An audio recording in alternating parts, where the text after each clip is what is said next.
Hello, and welcome to the Nate's Stories Podcast, Episode 5.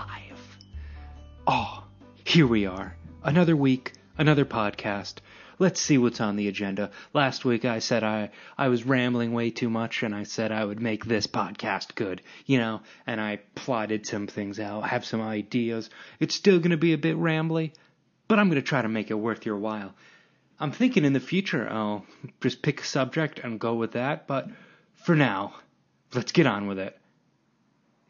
Yesterday, it was America's birthday. Happy birthday, America. I'm in America currently. Why is America called America? So, alright.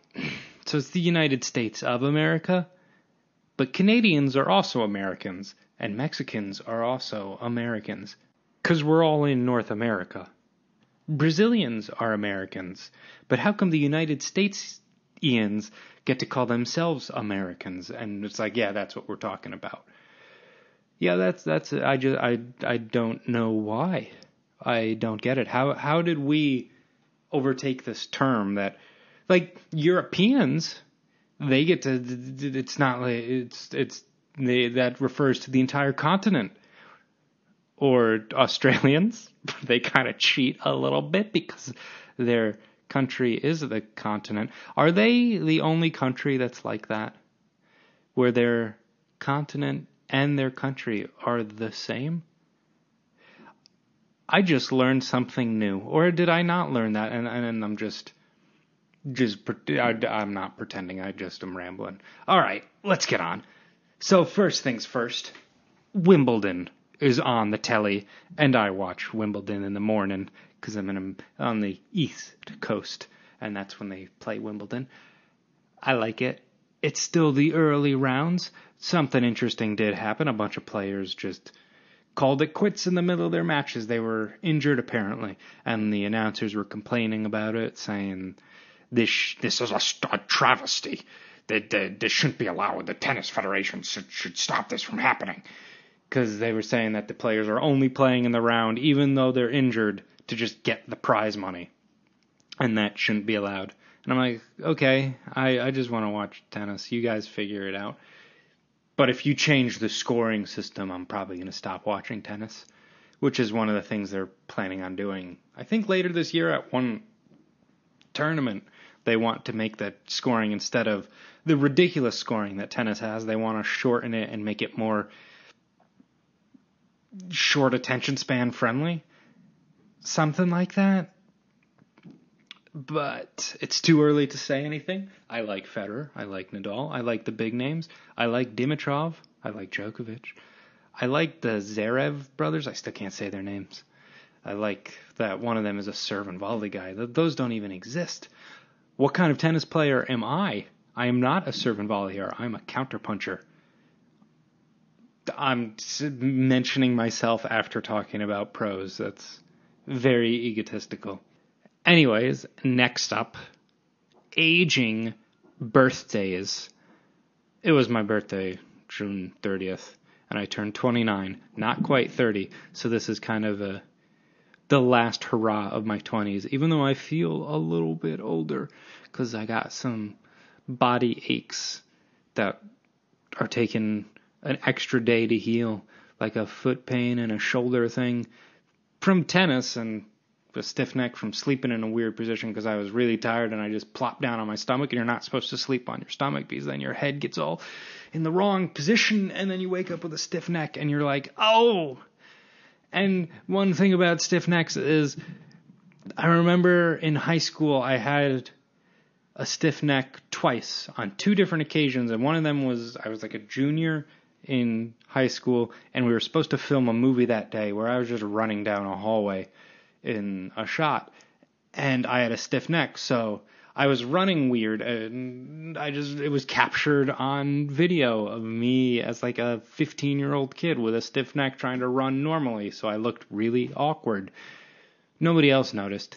But then also, the next time I had a stiff neck, I was in a band in high school, like a rock band or a funk band, what we were doing, we were playing the music.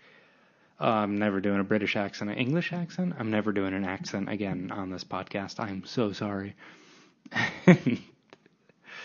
And on video, we were in a show, and it was captured that I had a stiff neck that day. So basically, these two videos from high school made it look like I had a stiff neck all the time. And that's it. They're just really annoying. It's like an annoying injury where if you don't move around, you can't feel it, but as soon as you go into the wrong position, you're like, oh! Life. You know what I mean? Life, just stop messing things up, you know? Just stop it. Stop it. I just said I wasn't going to do accents, and I started to do a Boston accent. Oops. That was a little vase thing at my foot. I like the Boston accent. It's quintessentially American, and it's also quintessentially obnoxious. It's like you gotta open your mouth. I can't actually do a proper Boston accent, so someone might be listening to this and being like, stop doing it. Is that more Woody Allen? Might be. I don't know. Referencing the Bill Burr manner of speech. One thing I was also thinking about, people want to get famous these days. Oh man, is this like a bad stand-up set? I mean, I guess it could be because no one's laughing. I'm just speaking my mind. But okay, so getting famous today, like all right, I was thinking here's like a perfect app. Maybe this already exists, but I think this would be really good to market towards the youth. I don't like the word millennial because especially because aren't the kids now these days not millennials? They're something else. Like I thought millennials were the 90s, like the late 80s and the 90s, but now the post millennium, I don't know. On to the idea. Okay, so maybe I'll make a cartoon about this, which means I'm breaking a rule of the podcast of talking about cartoons. Oh yeah, I was going to talk about another thing before. I just skipped over it. Anyways, an app where it goes into your phone and just makes it look like you're internet famous by like hijacking your Instagram, hijacking your Facebook, but not hijacking them. It just infiltrates the likes, so it looks like you get hundreds of thousands of likes on your pictures, but just to you. So I think this would be a great way to make people who just have low self-esteem feel great. Like they post a picture of a doodle, and it just gets 100,000 likes, and the likes aren't all instant. Like you can see them coming in, and then you'll get these comments on it that are kind of generic, but it would make people feel great, because isn't that basically what fame is to most people right now? There's no real consequence to it. It's just they like the likes and they like feeling important and special. That's how it goes. But yeah, so birthday, one thing I was thinking about doing, since 30 is considered a big number, I was thinking of making a cartoon, since I have this Nate Story series, one that goes through the transitions that I've went through, but visually. So I don't quite have it in my head, but what I was thinking was basically like every high school amount of time. So every 4 years, it feels like I get a group of people and then we do something together, and then it dissipates over and fades into the next thing. Like in high school, I was in a band, and then there was college, and then post-college, I would say those are the directionless years. Not that I was directionless. I was writing a comic strip called Directionless, but I was directionless. Was I? A little bit. And then now I finished Directionless, so we're moving into something else, which is, I guess you could say, the Nate Story stuff. But then there's all these things outside of that I'm also doing, where I'm meeting new people, and then we'll hang out for within that 4-year period, but then things start to fade away. And then there's people where you're like, wow, I haven't thought about you in a while. Oh man, for all you people in high school or even college, it will make so much more sense once you're 10 years older than that age. You'll be like, wow, high school, all these people that I used to think about every day, I haven't thought about in a long time. Even with Facebook, you kind of fade from people. I've noticed that the amount of people on my Facebook wishing happy birthday has gotten smaller with time. Is it because I don't really use Facebook? Probably. Anyways, so some of the comments on the last podcast were about my drawing style, how they really liked it, which is nice to hear. I'm surprised. But one of the things I like about, at least the way that I put stuff online with my drawing, is that they're all really quick. I like that fast, almost free association kind of drawing in the doodles where you just go for it. And here's a little art lesson. By putting something down on the page, you've made something. So it doesn't matter how perfect it is. If you show it to somebody without saying anything, they're going to have a reaction to it. So if you look at a chair and you try to draw the chair and then show it to people, it's a standalone piece. You've made something. Those are fireworks in the background. Can you hear that? That was definitely some street fireworks. When I was a kid, I thought those were illegal. I swear I don't have ADD. Or do I? No. What was I just saying? I could pause the podcast. But anyways, I could pause it and then go back to what I was thinking. But I was talking about drawing. Basically, the act of putting something down means you've made something. And you can relish on that, but then move on. Just keep drawing. So I don't think you can fail at drawing, even though art teachers and the art community seem to disagree with me. I've never been a huge fan of realism, especially once I realized photography existed. I'm going to know. So some people are going to get mad at me about this because realism is like their jam. There's a purpose to learning how to do it and how lighting works, because then you can do some very good like concept art kind of stuff. You can create these amazing images and representations of reality. But at the same time, Photoshop exists. How many jobs were destroyed by the invention of Photoshop? Or just cameras in general? Artists, I've always wanted like one of those Renaissance paintings. There's the vase again. I've always wanted one of those Renaissance paintings of me, like in a sailor outfit, looking like a king, just like, paint me, I'm fabulous.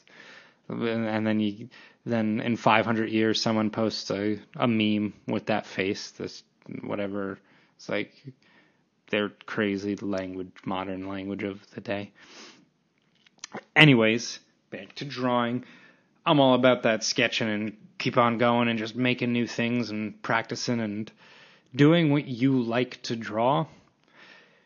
It was really frowned on when I was in school to like draw anime and draw other styles. It was actually frowned on to even draw in your own style. It was kind of like you're supposed to do this very generic, start basic thing and look at the outlines of reality and try to capture what's right in front of you. So you weren't even supposed to look at the page when you were doing some drawing. And that's when I noticed, that's when I realized I'm just a cartoonist, because I just want to make funny little things.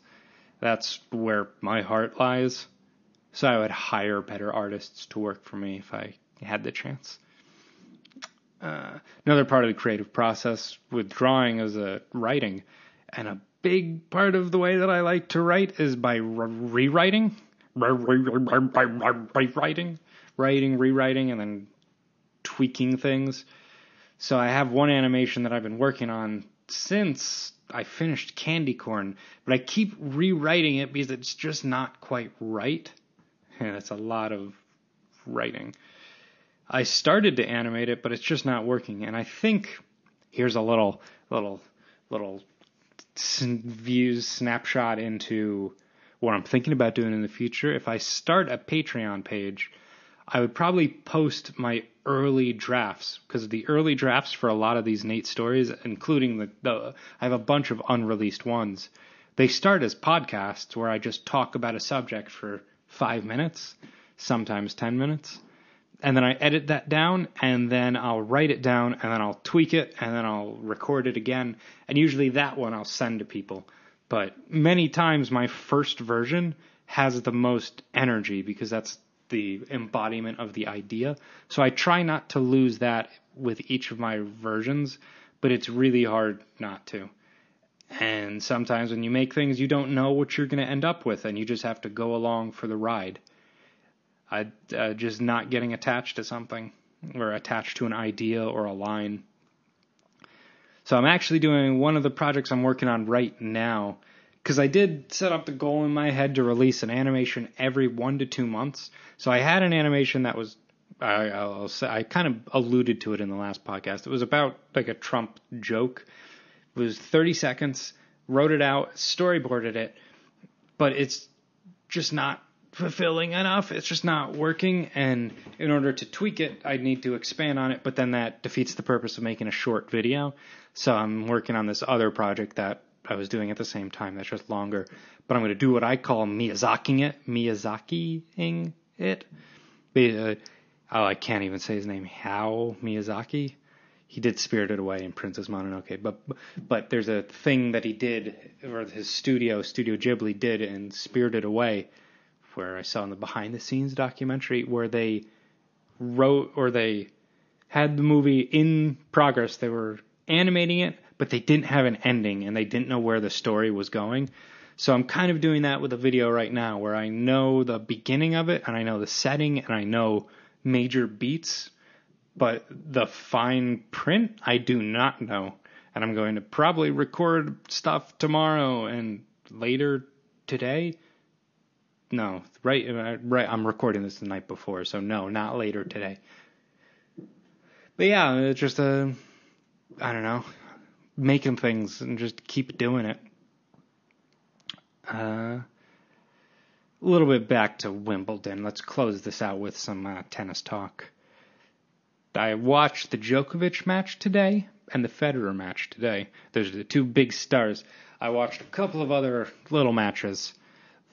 Some of the Dimitrov match, some of the Del Potro match. It's a bit too early to say anything major. I was kind of hoping Tommy Haas would win. He's an older guy for tennis.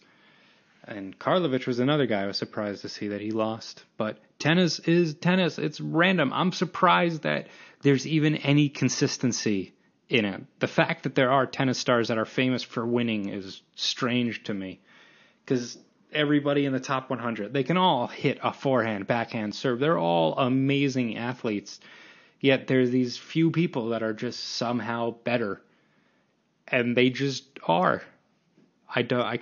I'm not good enough to explain it. Is Martin one of those players? No. Is that a reference that anybody's going to get? I made a cartoon called Tennis with Martin a few years ago, where I play a guy named Martin, and it's true. He's one of the people that I play. Still haven't beat him, and it's been a few years. Still, I've come close, but I just haven't done it. If I do beat him, I make a cartoon about it. And yeah. So let's start to close out this podcast. This one's running quite long. So, one thing, I didn't get any questions this week, so I'm just going to talk about, I'll mention 2 YouTube channels that I think you could check out if your tastes are anything like mine. I tend to watch a lot of random YouTube channels. Like there's the big ones like Vsauce or, my mind's going blank. So we're just going to stick with Vsauce. I was thinking of another one, but they changed. It's like Kirka Scott. Oh, now I'm just gonna look it up. Kirka Scott, but they changed their name to something English. In a Nutshell. There we go. Yeah, those are 2 good YouTube channels that I like. They're like for smart people or CP Gray. As you can tell, these are ones that are popular on Reddit. But I have a whole bunch. I follow a lot of different animators and smaller YouTube channels that I think should get some attention. So I'm going to maybe mention a few. Here's 2 or a few in this series of me talking about YouTube that I think should get more attention. One of them is called Operation Liftoff with Alex Donsky and Lazar Dokev. I don't know if I pronounced that right. But they're tennis dudes. I think Alex Donsky is, I don't know if I'm pronouncing that right. They're from Bulgaria.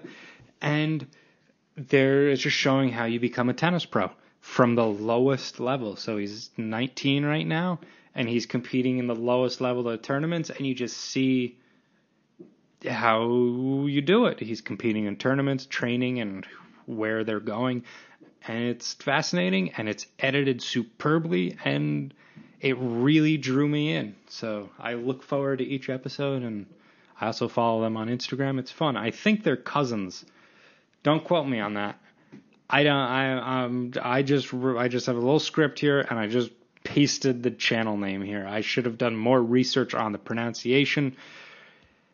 Anyways, yeah, I'd say check it out. It's fascinating. Even if you don't like tennis, I think it's interesting to see that this is just how it's done and the amount of focus and training and effort that goes in. And he doesn't have a coach. And it also talks about the money that they make, which is close to none. I think they're actually in negative money.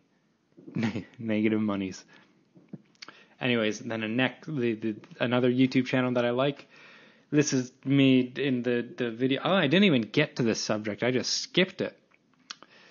But video games, I've actually been falling out of playing video games as I've gotten older. I've been playing less and less of them. Still like the older ones. My favorite system is the Game Boy Advance. I like the Fire Emblem series on that and play it from time to time. I do have a 3DS, but the last game I played on it was Fire Emblem, which was actually pretty new. But as I've gotten older, it's just less and less time devoted to playing games. I've been playing tennis more or just going out and doing things. And I don't know if that's just age or if that's just one of the feelings I've gotten from a lot of games is that I've already done this before. They're not new to me, so the whole playing them is just not as satisfying as it once was. Yeah, I don't know if I'll meander around that subject in a future podcast. Maybe I'll dedicate a podcast to that subject. But one thing that I like to do is dive into that nostalgia territory. So since I grew up in the 90s, when a lot of those games were coming out and you'd see them at Blockbuster or you'd see the commercials read Nintendo Power, I wouldn't want to make anything on YouTube about that, but it is something that I like to indulge in watching and just being like, yeah, I remember that stuff. I kind of stopped following majority of those games channels. I don't play games anymore, and I don't really like E3 or anything. I see the trailers and I'm like, trailers for new games or even games like series that I used to like Super Mario or Zelda, and I'm just like, I don't really look. I already played that. Is this what getting older feels like? Anyways, it's the next YouTube channel. It was called SNES Drunk. It's basically a guy that just reviews or recommends Super Nintendo games. He sometimes does other systems like Genesis. But yeah, he'll do like quick 3-minute videos, and I like it. I don't really agree with much of his opinions on games. But yeah, it's fun to watch, and I like hearing other people's opinions, and yeah, they're simple videos. I don't like it when people add all these stories and they add characters and they try to make these projects that are just about talking about other media into their own individual media. I tend to skip the story parts that they add to these reviews. Yeah. So anyways, let's just, there's no questions. Let's just go to the comment of the week.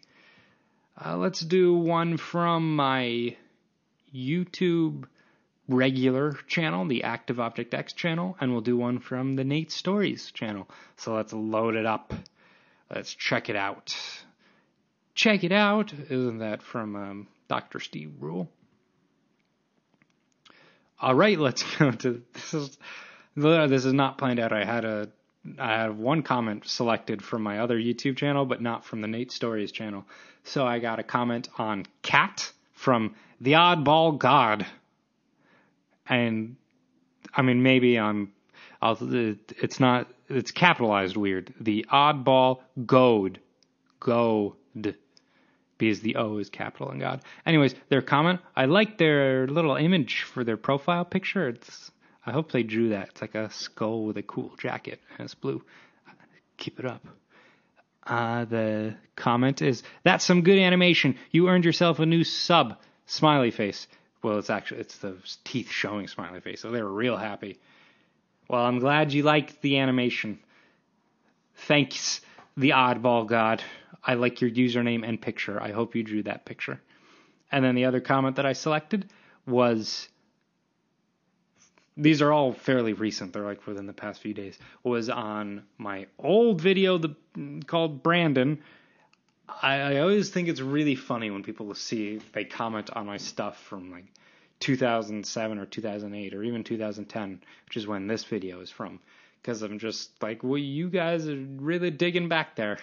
It's all generally from the Scatman. Anyways, they commented on my video called Brandon, and their name is Baker Skills 21. I hope they're really good at baking.